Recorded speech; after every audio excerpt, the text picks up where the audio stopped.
Well, good afternoon, everyone. Welcome to our first Records Managers Forum of 2025. As always, this is a collaboration between State Records New South Wales and Museums of History New South Wales. We aim to host 3 forums each year to provide updates and helpful information to public officers. For those of you who haven't met me before, I'm Laura Baldwin, Manager Policy and Advice with State Records New South Wales. Our Executive Director, Martin Killian, is unfortunately unable to be here today and sends his apologies. I'd like to begin by acknowledging the traditional custodians of the land on which we're meeting today. For those of us in person, we are gathering on Gadigal country here at Museum of Sydney. As many of you would know, this is a particularly significant and painful location for First Nations people as the epicentre of colonial government for the first 57 years of white settlement.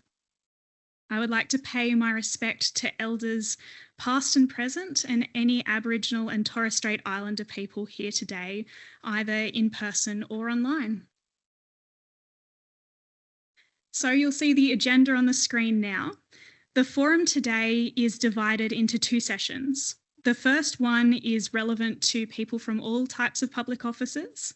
The second session is targeted specifically at local government, although of course everyone is welcome to stay. We're going to have a half-hour break, which is planned at 3 p.m. to divide the sessions. For those of you attending online, there'll be a holding screen in place and all camera and microphones will be switched off until we recommence at 3:30. For those here in person, we will head back out to the foyer from where you came in originally to enjoy some afternoon tea, during which I encourage you to continue the conversations that you were having before. Staff from State Records New South Wales and Museums of History will be hanging around as well and are always very eager for a chat. So to continue on with the theme of housekeeping, just to let you know, in the unlikely event of an emergency, there are staff from the Museum of Sydney who'll be able to direct our way out. The emergency exit is the way that you came in originally.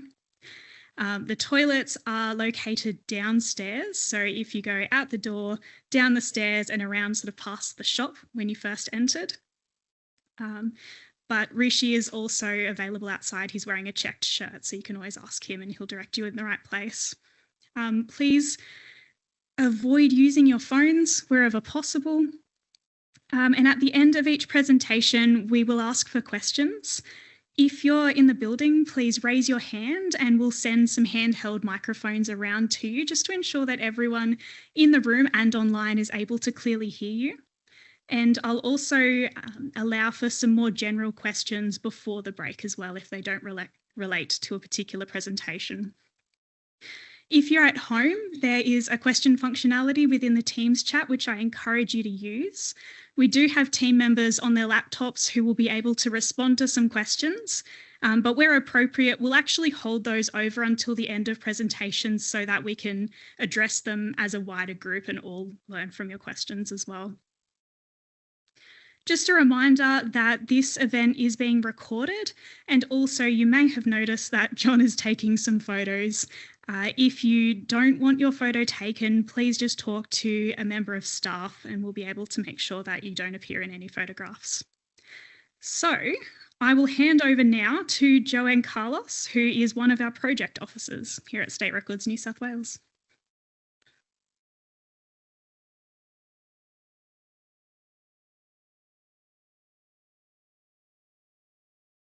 So, hello and good afternoon, everyone. I'm Joanne Carlos. As Laura mentioned, I'm one of the project officers.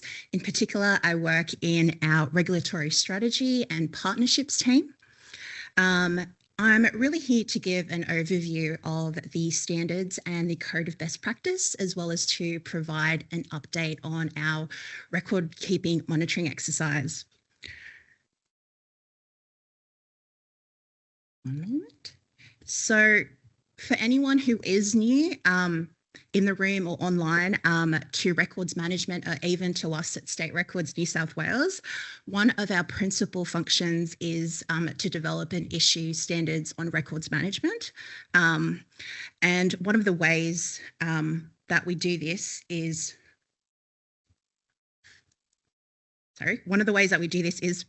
by developing those standards.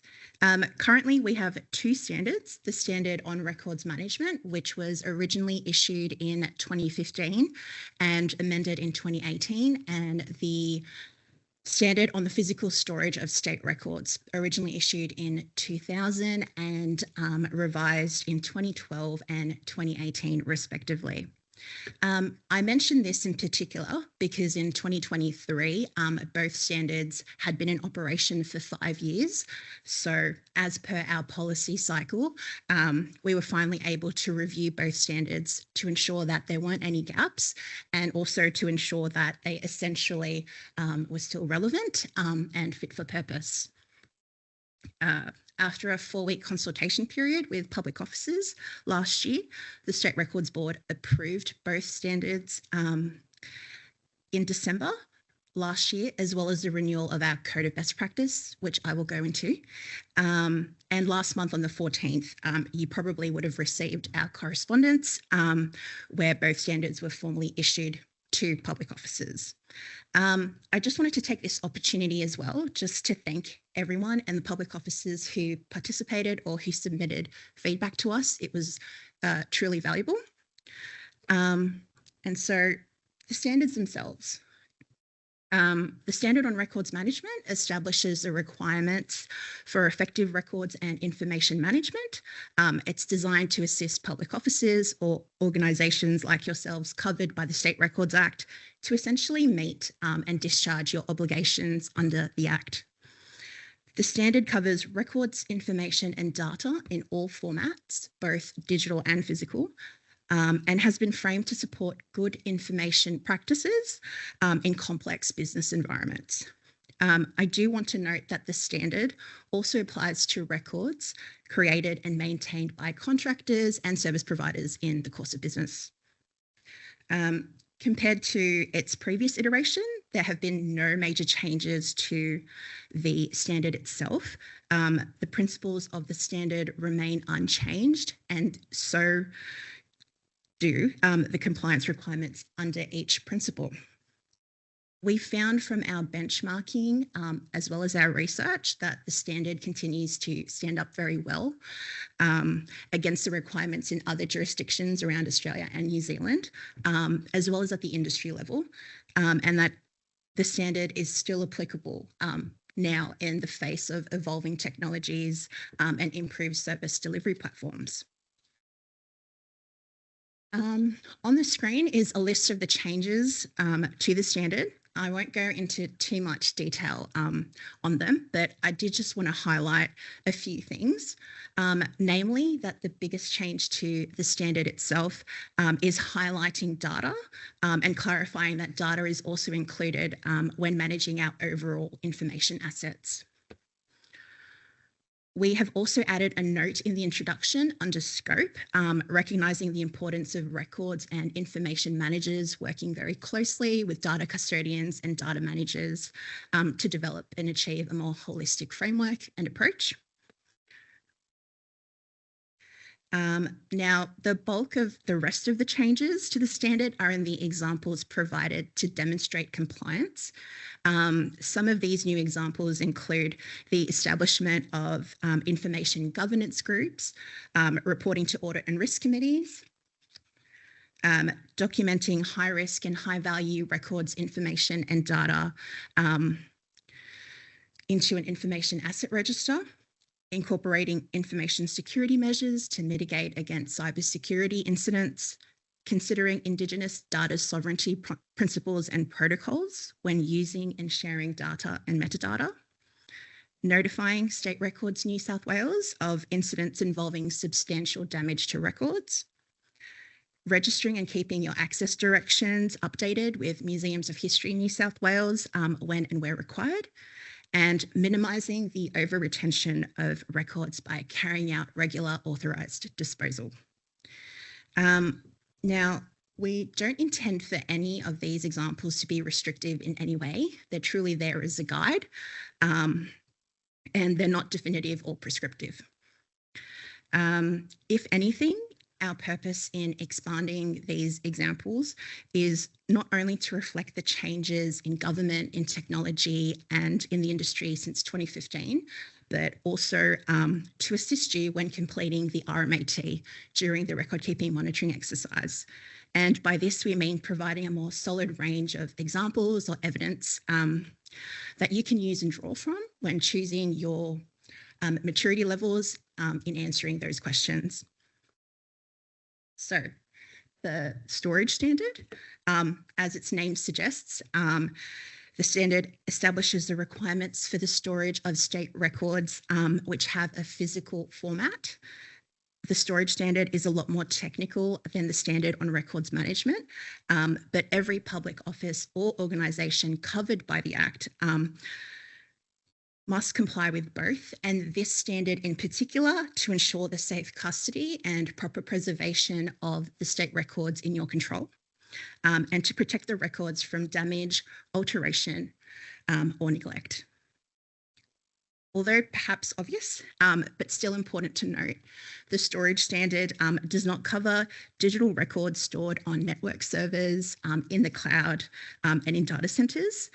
They are subject to requirements set out by the New South Wales Data Strategy, the New South Wales Cloud Policy, and the New South Wales Cybersecurity Policy. As for the changes, notably, the biggest change is the introduction of a new minimum compliance requirement that requires public officers to formally notify state records if records are damaged or lost. This new requirement essentially formalises an existing informal process. The notification form is available and live on our website as I speak. Other major changes to the storage standard include the amalgamation of short-term records or records with a retention period of 10 years and medium-term records or records with a retention period of 10 to 30 years into a single category of short-term temporary records, which encapsulates all records that are required to be retained and stored for up to 30 years.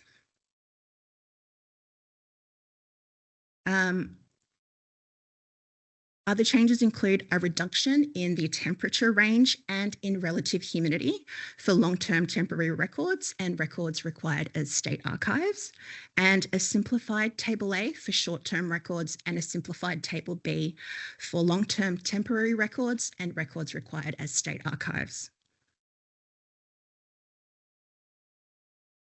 The other changes are quite minor in nature and involve revisions or updates to existing minimum compliance requirements.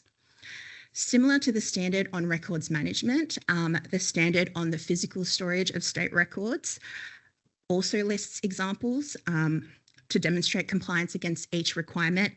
Just to reiterate, these are examples only and serve as a guide. So, before I get onto the Code of Best Practice, I do just want to let you all know that both standards are accompanied by an implementation guide, which are available on our website as well. Since our standards are quite high level, the guides provide further explanation on each requirement and provides links to relevant guidance, advice, or resources provided by us or other parts of government or from the National Archives where necessary. So on top of standards, the State Records Act allows us to approve codes of best practice for records management after consultation with public officers and subsequent approval from our board. Codes of best practice are industry standards which describe best practice and are a benchmark for measuring processes, practices and systems. They really underpin and support mandatory requirements in the standards issued by state records. The Australian and International Standard AS/ISO 15489 was issued as a Code of Best Practice in 2018 to New South Wales and was approved for renewal alongside the revision of both standards in December last year. So the Code of Best Practice covers concepts, controls and processes around the management of records and record systems. policies and responsibilities, records controls such as metadata, business classification schemes, access and permissions, and processes around storage, the usability of records, migration and conversion, and disposal. We have, for your reference, also mapped the requirements of AS/ISO 15489 to the requirements in the standards issued by us, and that information is available in the implementation guide.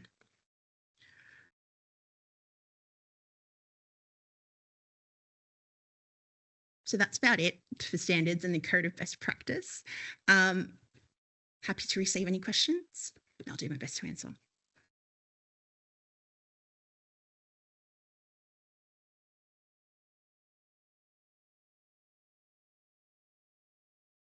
Have a mic, don't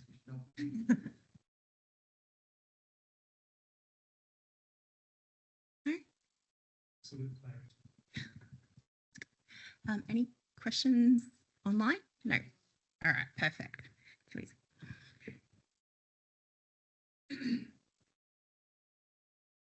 So, in case there is anyone here online who is new to all of this, State Records conducts a yearly exercise called the Record Keeping Monitoring Exercise, or the RME, that covers the state of record keeping across the New South Wales public sector.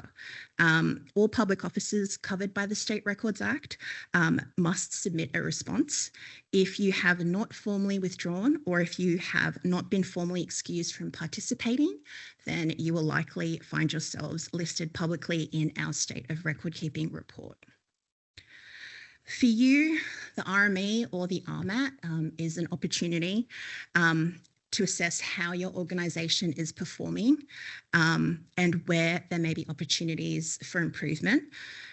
We also encourage you to utilise the RME or the RMAT in particular where you can. And the results of the RME, which is usually provided to your organisation as a scorecard, which is addressed to your chief executive or equivalent and to your nominated senior responsible officer, to engage with upper management and to open up those conversations around records and information management. On the flip side, for us, the RME is a tool to understand where the gaps are and where we can develop guidance to assist you and our jurisdiction as a whole to improve compliance with both the State Records Act as well as to elevate records management in New South Wales. And saying all of this, as you're all aware, we are not conducting the record keeping monitoring exercise in 2025. Namely to allow you time to implement any necessary changes as a result of the rollout of the revised standards, and also for us to refresh and update the RMAT to correspond with that. We are also using this planning year to schedule the monitoring exercise going forward, and by that we mean developing a more risk-based approach to decide who should be completing the RME each year. So you will definitely be hearing more from us in the coming months about our approach for 2026. We really encourage you to use 2025 as an opportunity and a chance to prepare for the future RME that's coming. The current RMAT, so the tool that you may know either in its Excel version or the Word version, is available on our website for your perusal and reference. And this assessment tool can be completed anytime. It's not purely restricted to the RME alone. And just to close off, we're here to assist you in whatever way we can. So please, feel free to come to us today or anytime via email at GovRec, and we'd be happy to have a chat about the RME, the RMAT, or even about the standards and code of best practice.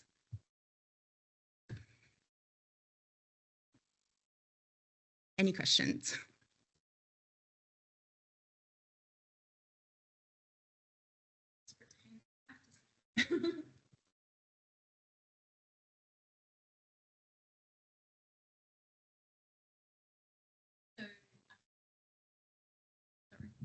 Deborah Ray is asking, will agencies receive a draft of the RMAT well before 2026 so we can get a feel for the changes in the questions?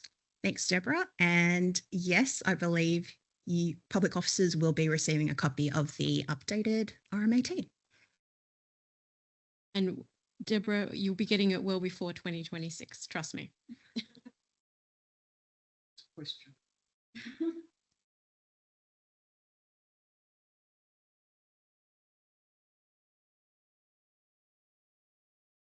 It's the intention moving forward for the RME to be biannual, because the first 2 years we did the RME back to back, and then we've had the planning year this year, which I think has been really beneficial. Mm-hmm. Is there a plan moving forward of what comes after 2026, or am I asking a bit too soon?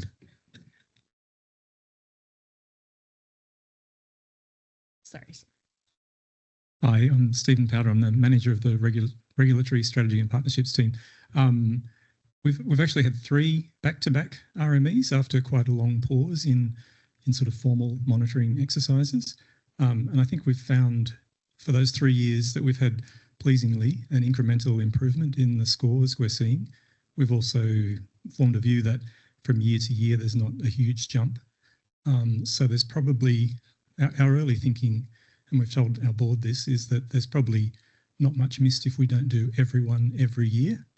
The question for us is how often do we do it for everyone, and then what do we do in the intervening years? And that's in line with the sort of more targeted approach where we're addressing risk and really offering the best help we can to the whole jurisdiction, you know, using our relatively limited resources and targeting more. So it could well be that it's a biannual thing, but there's a reasonable guess, but it could be maybe once every 3 years, although we've already talked to the Public Sector Advisory Committee and Deb Naray's on PSAC, and part of today's session, part of the feedback we had from them early on was that there was a lot of benefit in having the biannual approach because it kept things on the radar within the public offices, so we're very open to that advice. Hope that helps.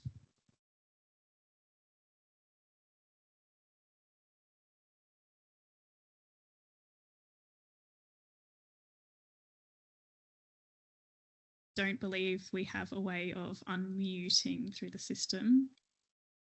Do we? Blake says yes, so go for it.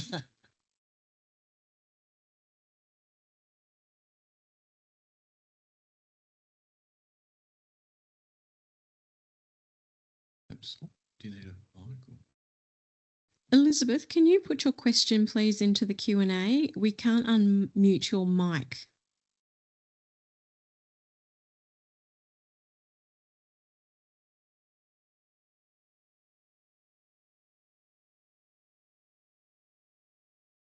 Are there any other questions while that's coming through? Because if not, we could sort of move on and then circle back to that question once it's out.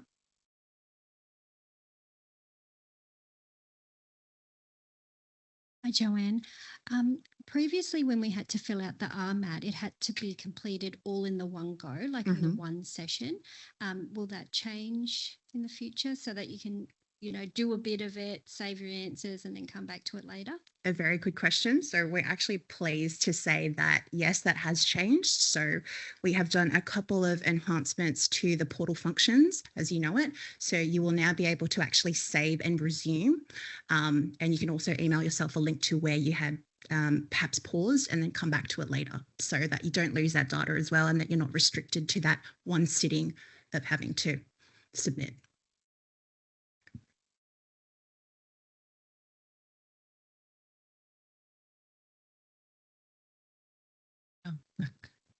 Susanna here. Hi. Since the RMAT's now going to be expanded to data as well, do you foresee that there'll be more guidance that you provide from that? Because I know the organisation I used to work in was very data driven, and it was really hard to get them on board because it did seem like it's a separate discipline which we accept, and but in terms of just you know, round them up to compliance, the same as records information. That was also quite hard. So obviously we provide links to the resources available from Data New South Wales and Digital New South Wales, but we are also in the process of developing our own guidance on data, so that we'll be having those conversations with other entities to make sure that it's a holistic, compliant approach, and that data is available from our website as well. Targeted for that more records and information management sort of sphere.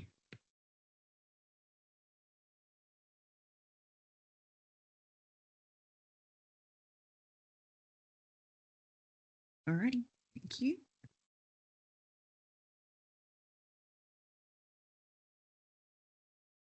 One more question from Diana Pavkovic.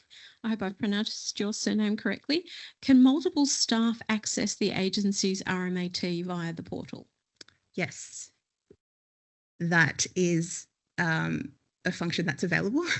So it's not just restricted to a particular user in the portal, not just your SRO, but anyone who does have a portal login should be able to view the results of your previous RME and the RME that you are going to be undertaking going forward as well.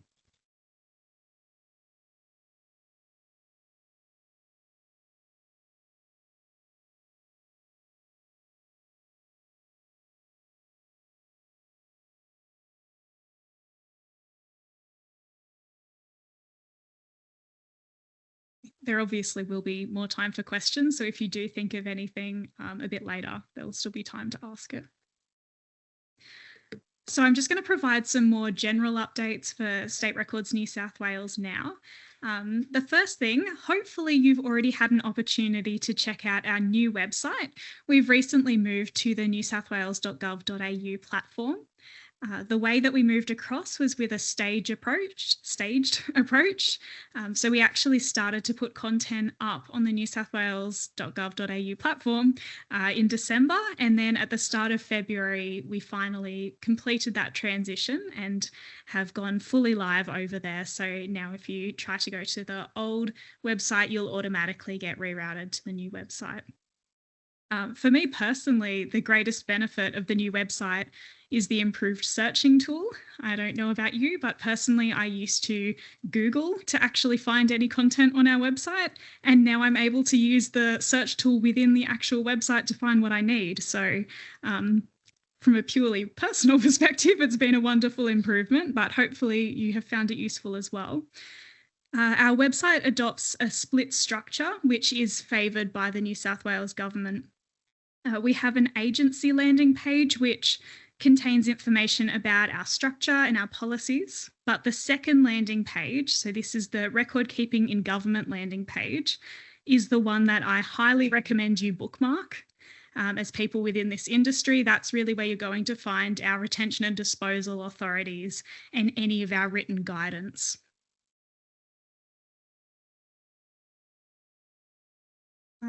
E-learning modules. So last year we revised our e-learning modules. We now have 8 that are available for use in public offices to raise awareness of record keeping and improve understanding. And these are targeted to different people within the public office. Some are targeted at all staff, some are specifically targeted at record staff, and some are targeted at SROs. We've had really strong interest in these modules to date, which is wonderful, with large numbers of users enrolling in the training directly through our online learning management system, or LMS. And we've now also tested the SCORM dispatch method with a group of public officers. So thank you for the public officers who have already volunteered to do that testing and have completed it for us. But that is to say that the new dispatch solution is now available to all public officers. So if you are interested, please email GovRec and we'll be able to get the information we require from you to be able to enable that. But the way it basically works, in my non-technical explanation, is that you're provided with a SCORM file, which is essentially a light version, which you can embed in your LMS. So whoever in your organisation is responsible for your learning management system will understand what that means. So you'll probably need to get someone else on board to help with that. But you embed it, and it essentially is like a window to our LMS. So we'll actually be hosting the real content, which means if we need to make any changes, we can make them and your content is automatically updated. So that's the really great benefit from us, for us. It means we'll also receive some completion statistics when your staff complete the modules. But because it's in your LMS, as far as the staff completing it will be concerned, it looks like your normal training. So they will still have their statistics recorded as they normally would. You can set it as mandatory. You can track progress. As far as they're concerned, they're just completing it through your own LMS. So again, please reach out to us if that is something you're interested in. GA28, which is, I'm sure, very well known in this room and online, is the General Authority for Administrative Records. That was actually updated earlier this month. It wasn't a significant update, but it is worth noting that the change to the 1940 date limiter, that's actually been removed now. So previously, records that weren't required as state archives that were created before 1940 weren't able to be destroyed. So we've just removed that date limiter. So now you don't have to worry about the age of the records. You just need to assess them in the same way that you usually would. If you do have any questions, of course, you're still welcome to reach out to State Records and we can provide guidance.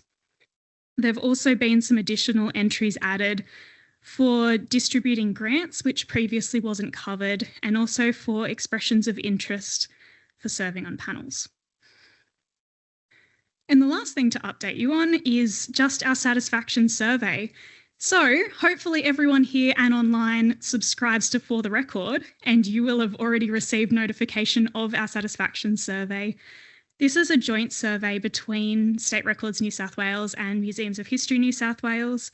And it's what really helps us understand how well we're doing in terms of our services. It asks questions about our responsiveness to inquiries and the quality of our website in particular, which of course from a State Records perspective is very on our mind at the moment. We really want to get feedback about how you're finding that. And we do actually action the results of that survey. That's part of the motivation for originally moving to the New South Wales Gov platform in the first place. So I really do encourage you to complete that if you haven't already. It's open until the end of the month. And yeah, I would love to see a really high participation rate so we can action your opinions on our services. Does anyone have any questions that are State Records specific before I hand over to Museums of History?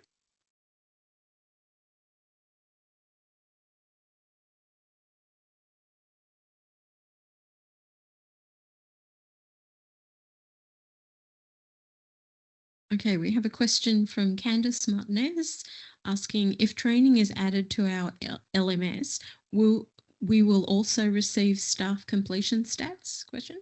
Yeah, so if you embed the SCORM files into your LMS, as far as you're concerned, your organisation is concerned, you will receive everything that you usually receive. You'll receive all the usual completion stats. From the State Records New South Wales perspective, we do also receive some quite high-level completion statistics. If she's willing to reach out to GovRec, we can give her a screenshot of an example of what will actually come through to us so that she can see that. But from the organisation side, you'll receive everything that you would normally receive from your LMS.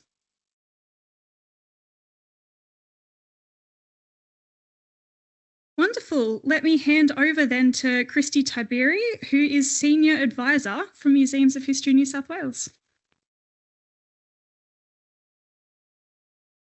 Hello, everybody. It's me again. So for those of you who may not know me, I am Kristy Tiberi. I'm the Senior Advisor with the Agency Services team at Museums of History New South Wales. We sit within the Collections Division and we are responsible for assisting public officers with the State Archive, with transferring records into the State Archives collection, registration and renewal of access directions, and the new requirement from last year of submitting a transfer plan. With me today is Kate Musgrave, who is the Manager Collection Services. Kate, give a wave.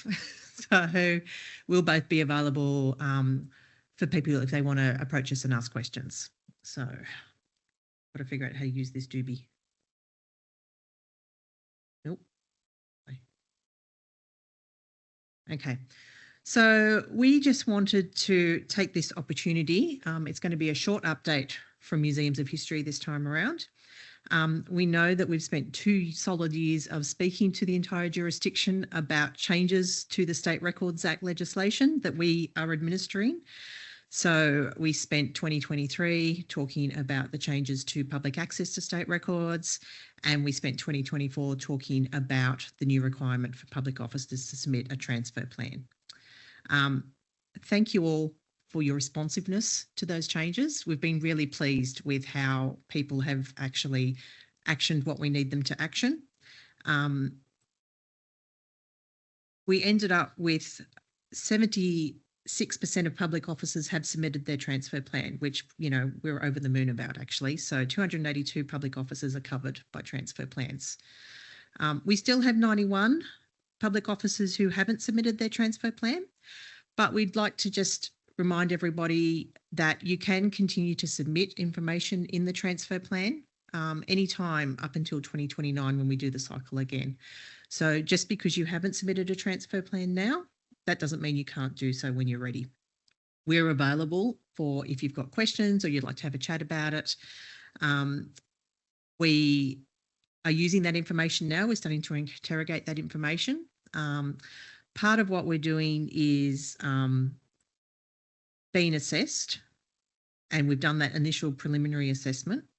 And we've started to set up some meetings to follow up with people who, it's quite ad hoc at the moment. There's not a guarantee we're going to catch up with everybody, but we have started contacting people about the information provided in their plan. If we've got questions or it's unclear, or we just have some questions about their dates, times that they're sort of planning on doing things.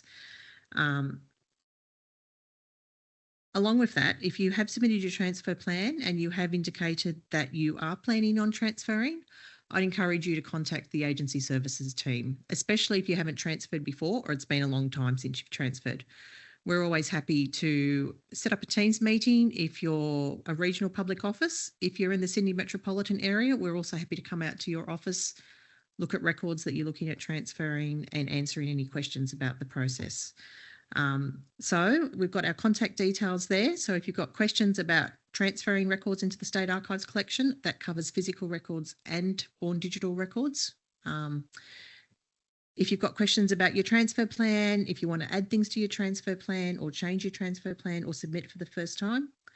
And if you've got access direction coverage that you've got questions about, you want to register a new one, you need to renew them, we're the team to contact at Museums of History New South Wales, and we can be contacted via transfer@mhnsw.au. So a short and sweet update from me this time round, but does anybody have any questions?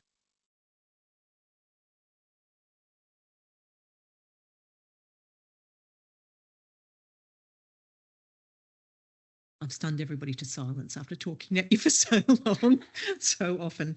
So like I said, we're here, we're friendly, we're always willing to come and discuss your records with you. And if you're ever unsure, quite often we'll get queries that we direct to our colleagues at State Records New South Wales. We still work very closely together. Obviously, we're here together. And quite often they get inquiries that they direct to us as well. So if you're unsure, feel free to reach out to either of us and it will always end up in its correct home for response. Okay. Thank you, everyone.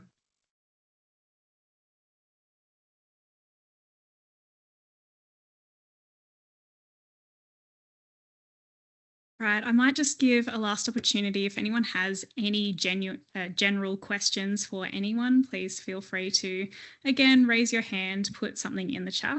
Catherine? Okay, we've finally received Elizabeth's question. So Elizabeth asks, we are a large department and require a minimum of 6-month lead time to ensure that RME is completed for the department and public officers. Can you be more specific about when the RME will be released?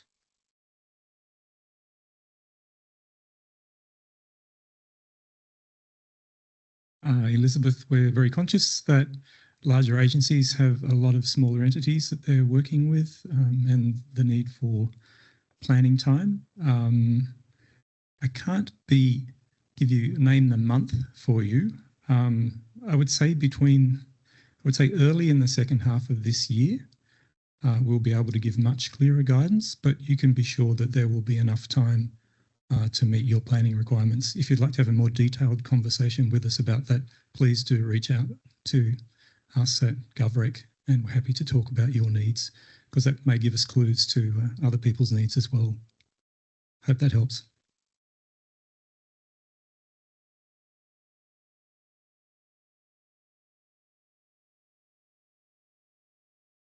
Okay then, still welcoming any questions. So if inspiration hits you, just raise your hand and that's completely fine. But I think we will move now to break for afternoon tea. I know it's a little bit early, but sometimes informal conversations are easier than the more formal, and that's completely fine. As we originally planned, we're still going to start back at 3:30 for the local government, just mindful that some people may have potentially jumped out for the first half with the intention of coming back specifically for the second session. So luckily you've already committed the time to us anyway. It just means you get longer time having afternoon tea, which I am assured food is already out, so I'm sure it will be wonderful. If you are on Teams, as I mentioned, you will see a holding screen and we'll start back at 3:30. So feel free to either jump out of the call and come back in before 3:30, or you're welcome to just leave it on in the background. That's completely fine. If you aren't from local government and you don't plan on hanging around, I just want to take this opportunity to thank you so much for joining us today. If you do think of any questions after the fact, please feel free to still email State Records New South Wales or NSW. For those of you here in the building, as I mentioned, we have food available out in the foyer.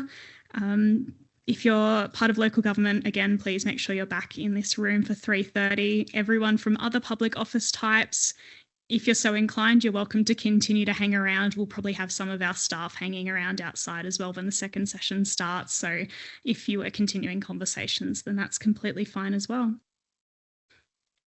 Thank you.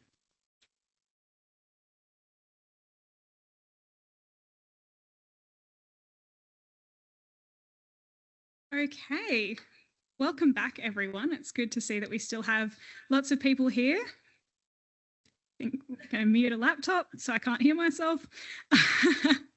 Okay, so the focus of this second session is on local government specifically. We're looking at the new retention and disposal authority for local government, but this will also be a really good opportunity given that we'll mainly have local government participation.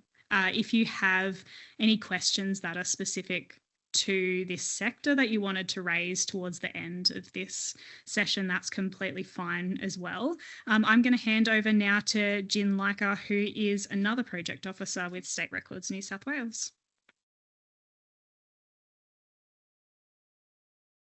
Okay, good afternoon. My name is Jin Leicher. As Aurora already introduced, another project officer. I work under Angela McGinn, and we work together on retention disposal authorities.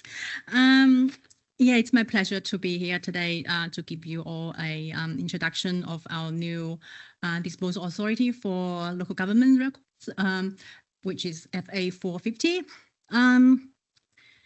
So I'll just start with some background first.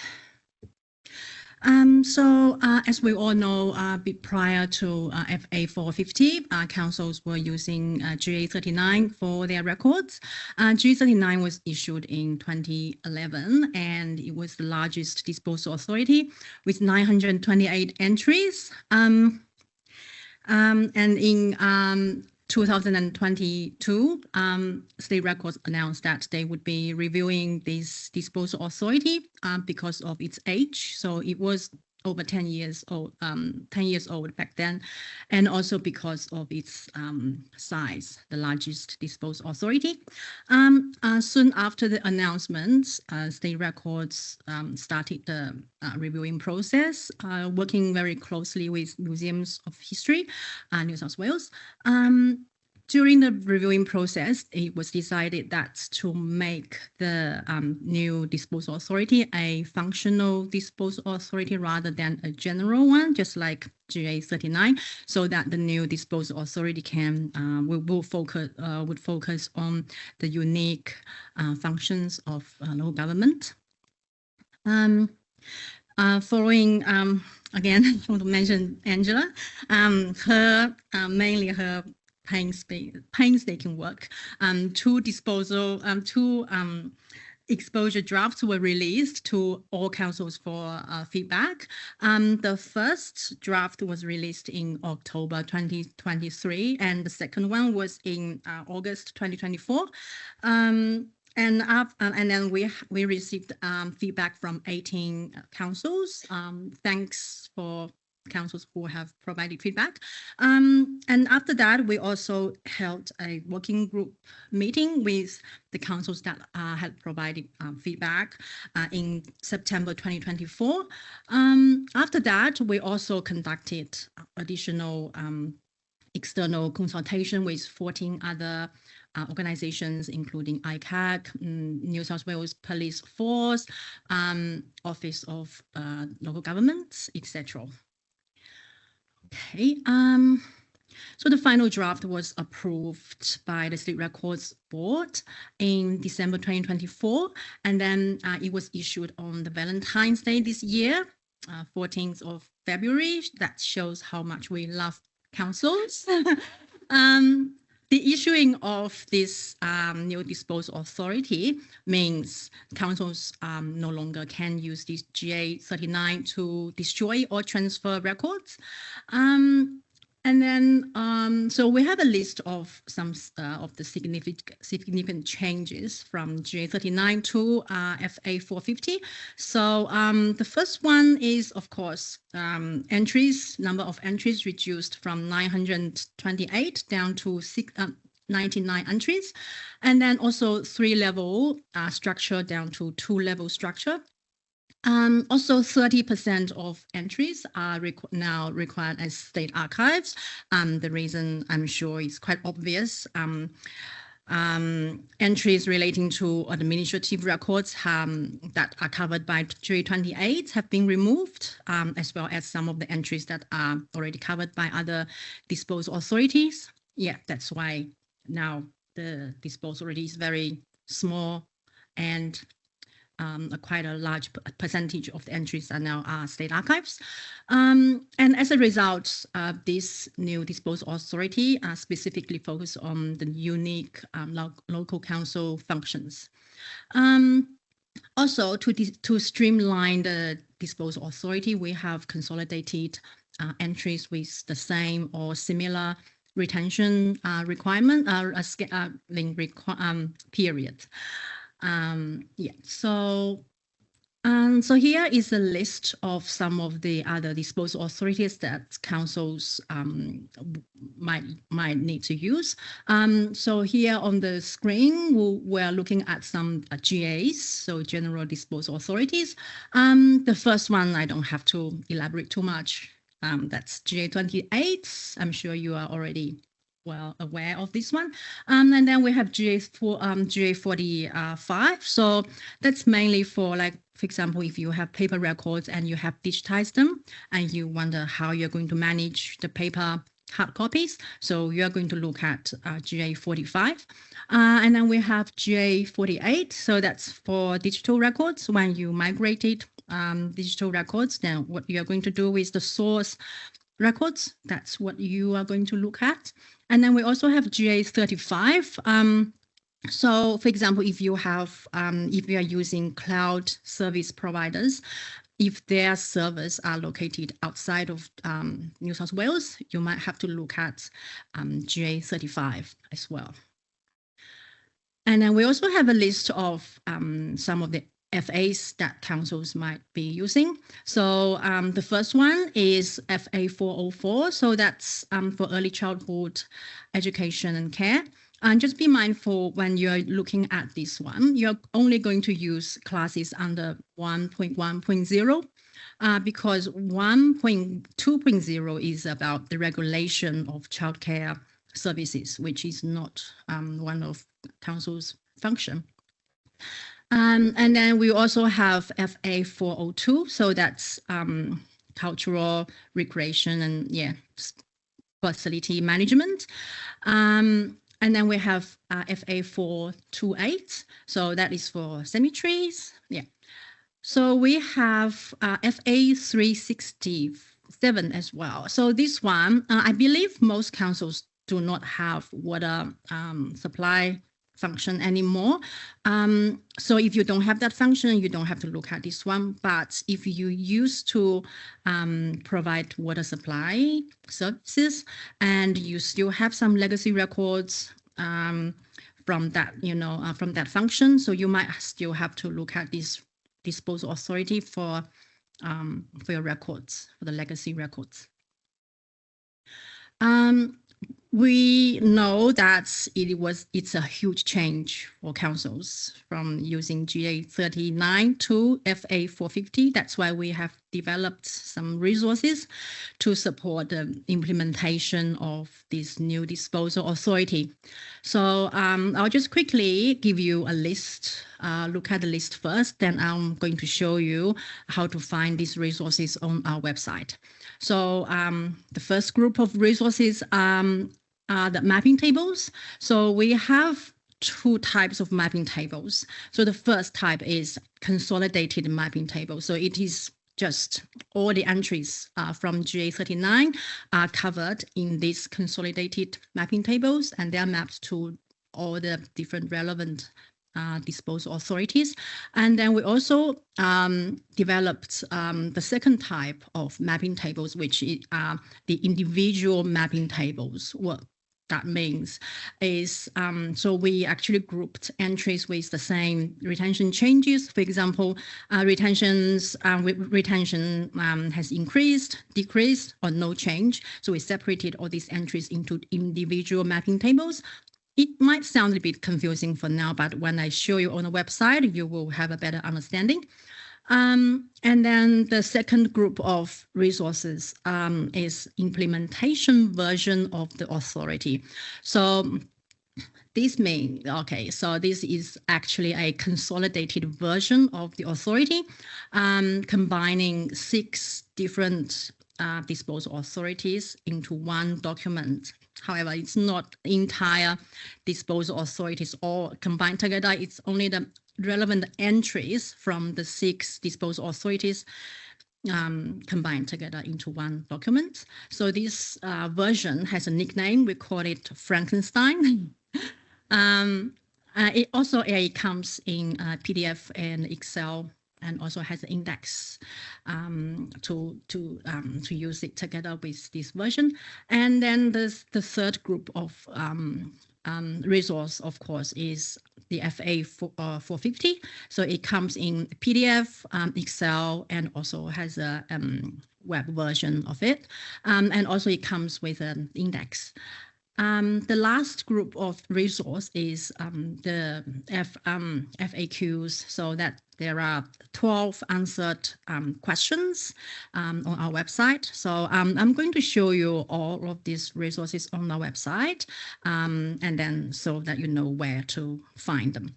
Okay, just give me a moment. Very quick, thanks, Blake. Okay, magically switched. So now, so we actually, as Laura mentioned, we now have a new website now. So we sorry, actually, it's okay. There was one slide about the things I'm going to show you, but I can show you on the website now. So we have 2 home pages now, as Laura already mentioned. The first homepage is, as you can see, State Records. You can just Google State Records and you'll find this one. So, however, this homepage is not as useful as our second homepage. So I would recommend you bookmark our second homepage as the homepage for State Records. So you scroll down, and when you see this picture, and then you see this area, resources for record keeping in government, and you click on read more, and you open it, So this will take you to our second homepage. So this, I would recommend you to bookmark it as our homepage. So to find FA 450, as you can see already, under record keeping quick links, you can see record local government 450.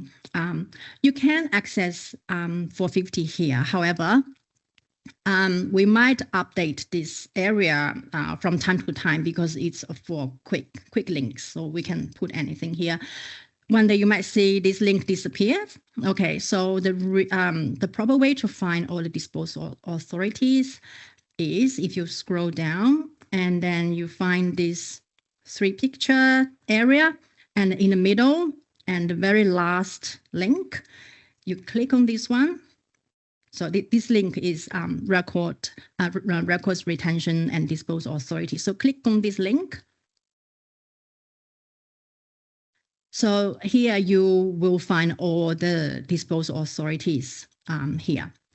So again, you will see FOE 450 on the top, only because it is our latest disposal authority. So it can also go down one day and might disappear again. So the proper way to find any disposal authority is to use this search bar. If you type FA 450 and enter, then you will find the disposal authority you want. So now I'm going to click on this. So this is the page I'm going to show you. So I'm going to show you a few things on this page. The first thing is this search bar, but I'm going to come back later. And I'm going to show you this area, so implementing FA 450. I'm also going to come back here later. I'm going to show you download, so this area first. So under download, we have 3 files for you to download. The first one is PDF, and we have Excel as well, and then we have an index. I open up the PDF for you first. So this is our PDF version of the FA 450. I'll just go back all the way to the front of the document. As you can see, we have a new cover now. So all our disposal authorities will have this same cover. And then we actually have also recently updated our introduction section of the new disposal authorities, thanks to Rihanna, who spent a lot of time and effort making this section beautiful and informative. Okay, so some of the new information we have added to this introduction section, for example, this note area. For example, for records that are severely damaged by fire, flood, for example, you have to contact State Records immediately. So this is to go align with our new requirements of the standard. And then we also have this dotted note here. So artworks, artifacts, etc., collected or acquired by councils are not state records. So, and then we also have another area. So we have removed entries. We have removed the entry relating to pre-1920 local government records from J39. So, so later, if early collections of local government records that are not identified as state archives in FA 450, but you still think they have continuing value, please contact Museums of History. So yeah, so we have some very important and very useful information here. So I do recommend councils just have a read through the introduction section just to refresh your knowledge.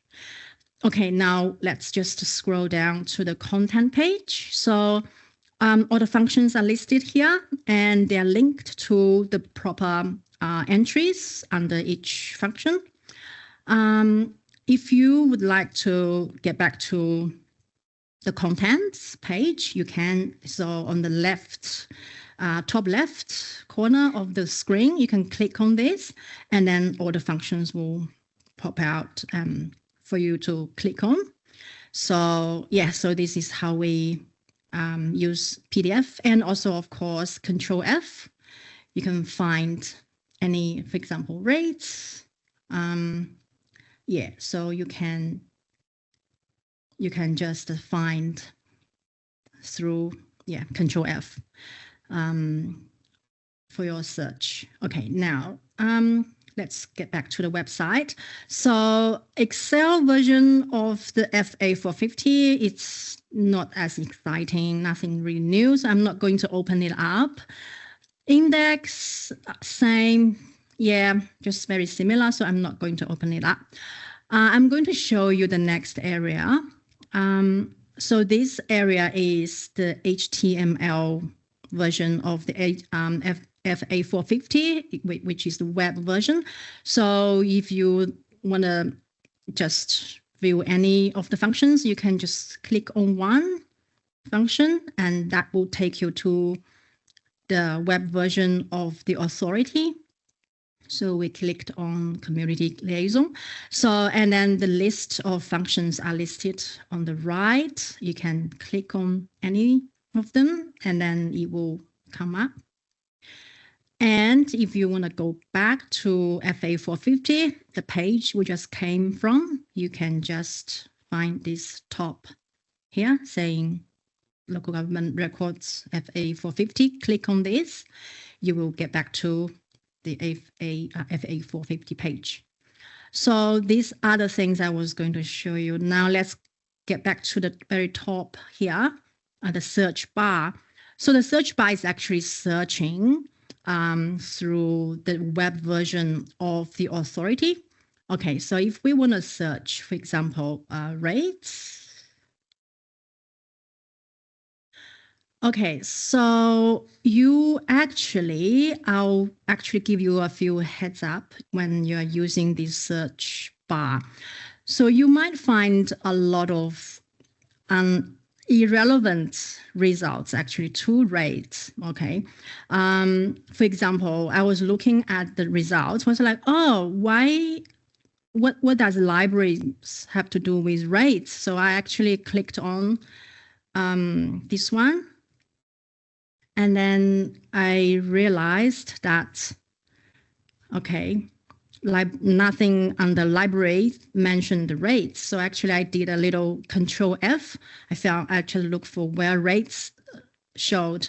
It was actually shown, you know, as a list of functions. So when you're using the search bar, just be a little mindful. Don't have high expectation about this one. So maybe you are going to look at the top two, I guess, results that would be relevant. The rest, maybe not. So personal preference, I still prefer the PDF version of the disposal authority. Okay, now let's get back to FA450 again. Just 1 second.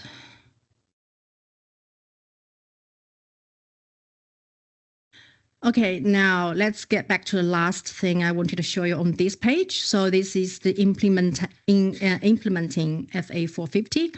So I'm going to click on this blue button. So how to implement FA450.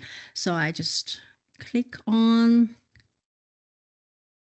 So all the resources supporting the implementation of the new disposal authority are all on this page. So let's look at a few areas. First area is this list of other relevant disposal authorities to use. So we have a list of them, and we also have the use. So which types of records are covered by these disposal authorities. Or listed here. And then we are going to look at this group of resources, so mapping tables.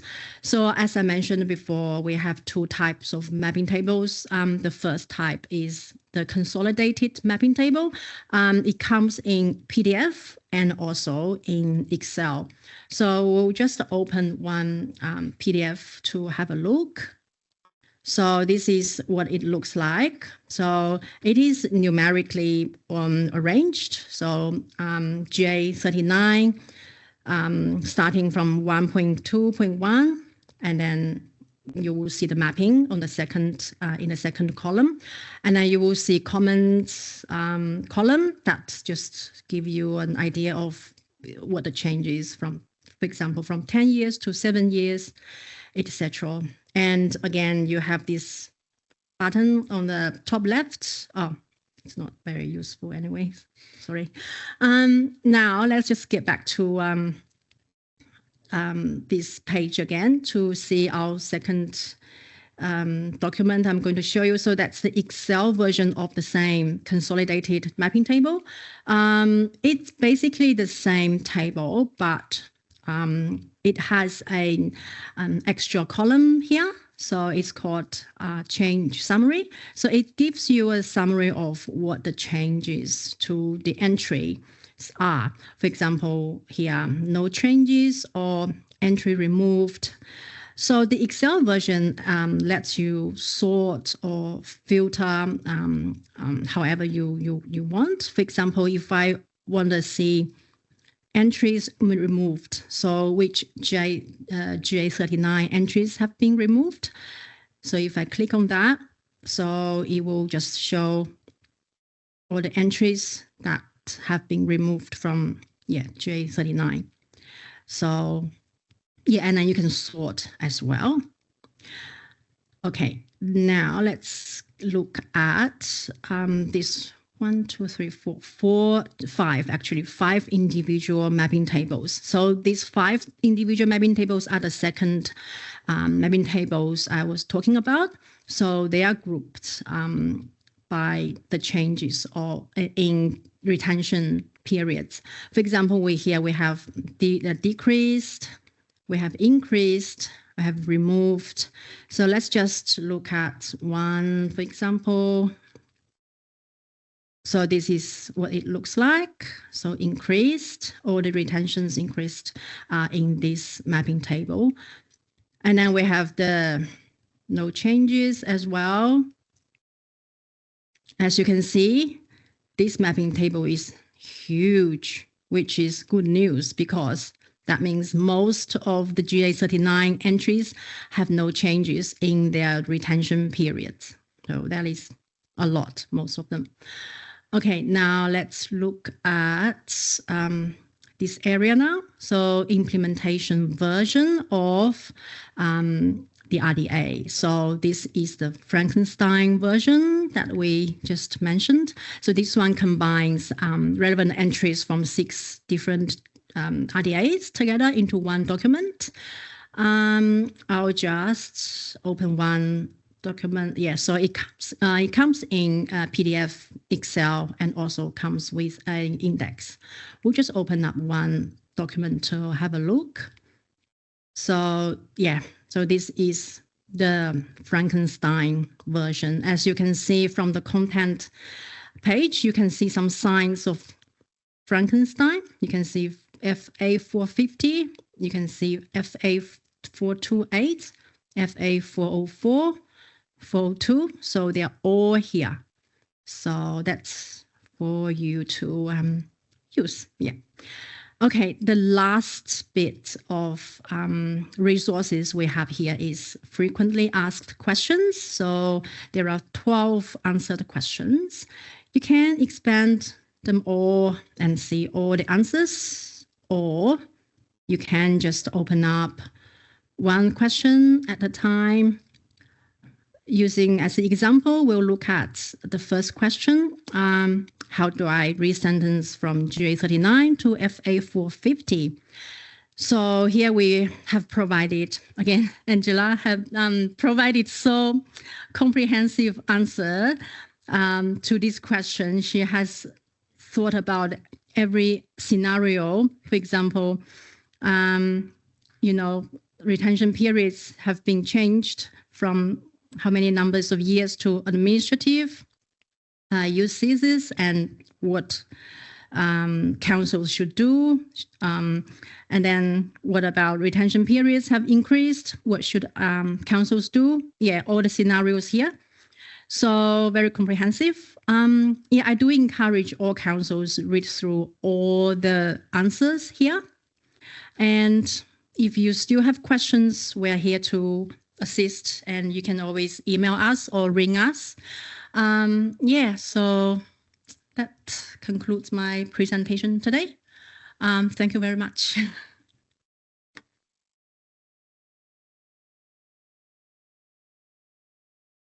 Don't get out of it that easily. It's time for questions now. So does anyone have any questions about FA 450?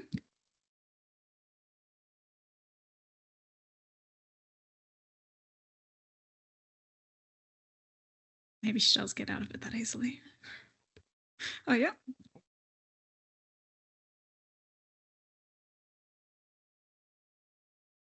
I'm just intrigued about the pre-1920 rule, and was there large collections of pre-1920 that you didn't think were required as state archives? Angela.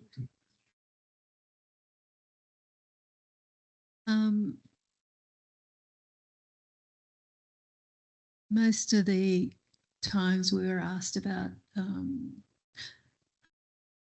there were a number of people transferring stuff to Museums of History under that class, and they tended to be things like cash books and financial statements, which didn't really have any merit.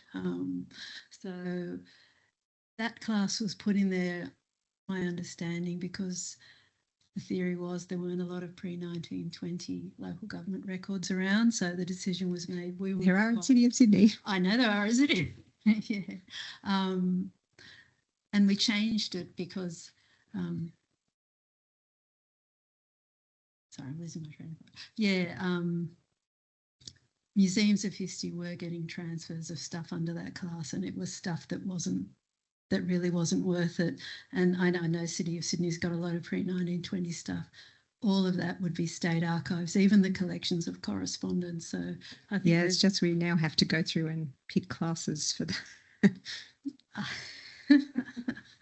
I know that's our unique problem, but yeah. But I mean, nearly everything that people would have that was pre-1920 could have been classed under a state archives class. I guess it was easier just to say it's all pre-1920, but really it's because people were transferring really routine financial records as state archives, and there's no need for that.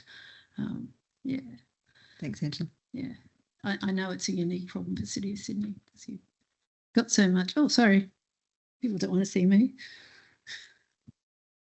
If you do have pre-1920 stuff and you think it's worth transferring, happy to give us a call. But or Museums of History, but they'd probably rather you ring us. Yeah.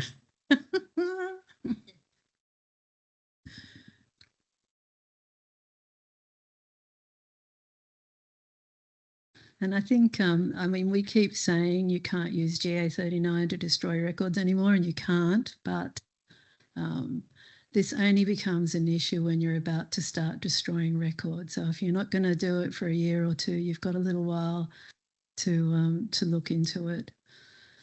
Janet? Just another thing I was thinking about when you said 30% of it is required as state archives, whether now you've rolled up so many classes from FA into FA 450 compared to the amount of classes there were before, do you find that you're actually keeping more as state archives than before?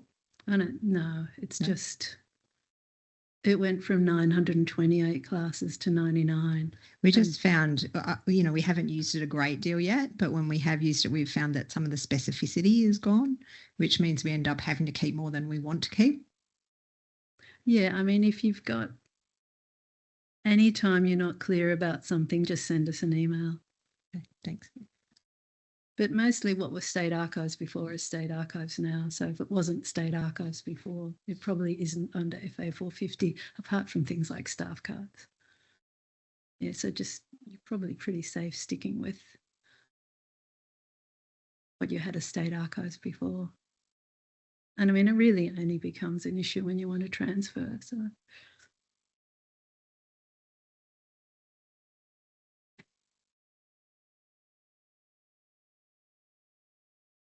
One for the chat. All right. While we're getting a microphone to Catherine, I'll just add to that as well. It is really helpful if you do have questions about interpreting the disposal authority to send them through to us, because sometimes we do actually find that we need to add notes, which are just sort of interpretive help. So if you do have questions, feel free to send it through. There's a chance that it's actually affecting other councils as well. So that's actually helpful for everyone if you do that. We have a question from Ben Pierce, and Ben asks, what is the best email to ask those questions about retention? govrec@staterecords.nsw.gov.au. It's on their website under Contact Us. We're very happy. There's no stupid question. People will have asked it before. Very happy to get questions, and we're pretty responsive. We'll usually get back to you within a day or two.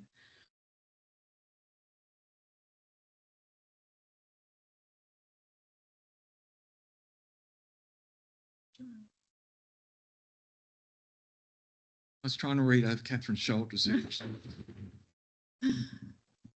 Would it be possible to get some of the existing web pages that have GA39 on it linking to the new FA? One of the web links I've got, I accidentally typed in GA39, hit enter, and then just spat me onto the front page of State Records.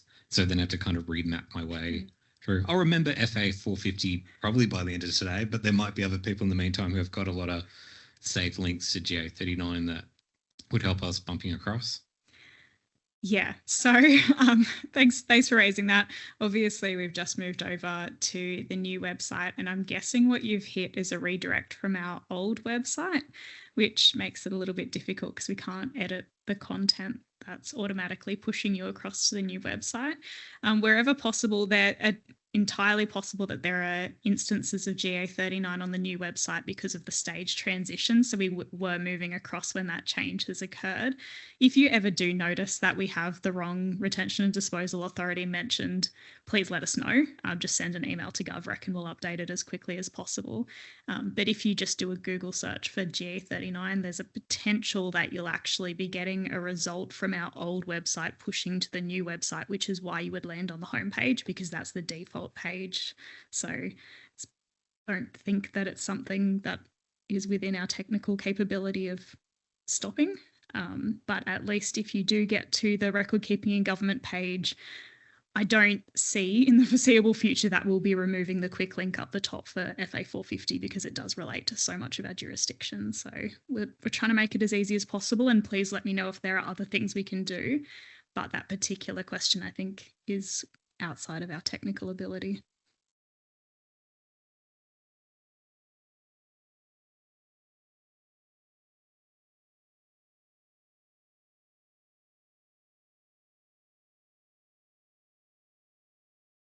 No one else on? Good. Right. Well, thank you for the questions that we did already get. If you're anything like me, you'll probably go home after this and then think of the questions. So as I mentioned before, please feel free to send them through if they're state record specific to GovRec or to the relevant Museums of History email address, which I'm not going to try guess because I'll get it wrong. Transfer at? Yes, great. Cool, we could even put that in the chat. But thanks again for joining us today, either in person or online. I hope that this has been helpful for you. As I said, please do reach out if you have any other questions, or equally if you have any other suggestions or feedback related to forums, because we'll definitely take that on board as well. Sneaky reminder, please complete the satisfaction survey. We would really like a lot of responses. So far, I believe we have 8, which I don't feel is representative. So if we could get more than that, that would make me happy. And yeah, we look forward to seeing you at future forums. Thank you.